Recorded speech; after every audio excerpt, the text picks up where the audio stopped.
This is something you don't usually hear outside the restaurant industry. The guests that night ordered some of the priciest items we had. Things like white truffle pasta, imported black caviar, and fresh oysters flown in from the West Coast. At one point, I started to question myself. I wondered if I was pushing things too far with these girls. Maybe they didn't realize what they were getting into.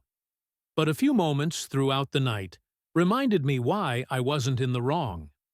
At one point, one of the princess guests sarcastically asked if I thought my life was pointless since I had only become a server. Another member of the group laughed about how they planned to toy with me whenever they wanted because they thought I'd always give them special treatment. I overheard one say, "He's cute, but I'd never date a waiter like that. He's such a pushover." Comments like that made me decide to see my plan through. By the end of the night, each girl had racked up a bill of around $500 to $600. The total for their table came to $4,232.23 after tax and gratuity. I handed the bill to the queen bee of the group. Her cheerful mood vanished instantly. She went from laughing with her friends to almost bursting into tears. She quickly called me over, asking if it was some kind of joke. I took the bill, pretended to double-check, and said, "Oh, my mistake. I'll get you the correct one." She relaxed immediately, thinking she'd gotten the wrong bill, and muttered an insult under her breath. When I brought the actual bill back, same total, her reaction was explosive.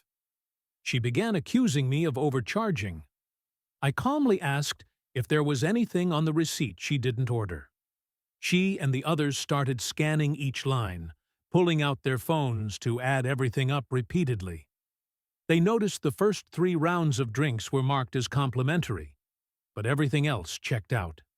Suddenly, Queen Bee excused herself to the restroom. I briefly wondered if she'd tried to ditch the bill and leave her friends behind, but I quietly reminded her that we had her ID and credit card on file. 10 minutes later, she returned with fresh makeup, obviously having cried, and started complaining about how bad the food and drinks were. She demanded that I cut the bill in half. She even hinted that her friends would help pay, even though earlier she'd promised them it was her treat. Then she brought up a supposed connection with the restaurant's owner again, claiming it was another reason to give her a discount. I smiled and said, "No, that's not possible." She then showed me a series of texts with someone saved in her phone as restaurant name owner. It was obvious what she'd done in the restroom, changed a contact name to fake evidence. I checked the number and said, "That's not the owner's phone number." She argued that the owner had multiple phones, so I replied, "Let's call him right now. If he says I can take 50% off, I'll do it." She began shouting and causing a scene. I switched to a firmer tone. "Enough. You don't know the owner. You've never been here before. If you don't calm down, I'll call the police." Her attitude shifted instantly. She tried to defend herself, but I cut her off. "My grandfather built this restaurant. My family has run it for generations. I've worked here my whole life. I'm the sole owner, and I've never seen you before tonight." Her friends went silent. Queen Bee started crying again. I told her, "You got the exact table you wanted, one normally reserved for VIP clients, plus 3 rounds of complimentary drinks. If you don't pay the bill, I will involve the police." She signed the bill in tears, and her friends pulled out whatever cash they had to help, promising to pay her back.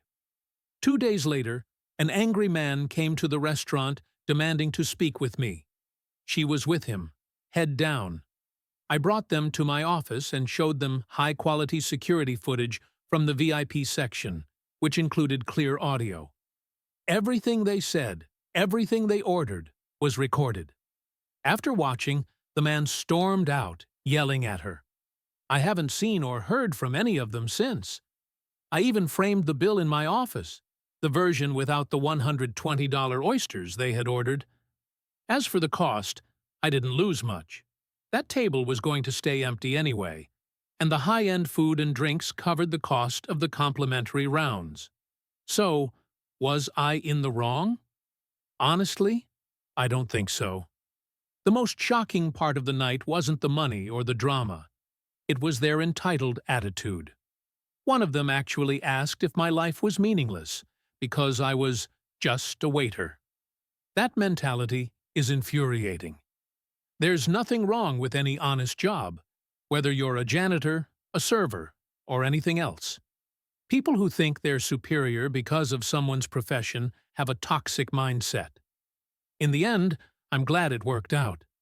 The father who came in left angrier with his daughter than with me. The only slightly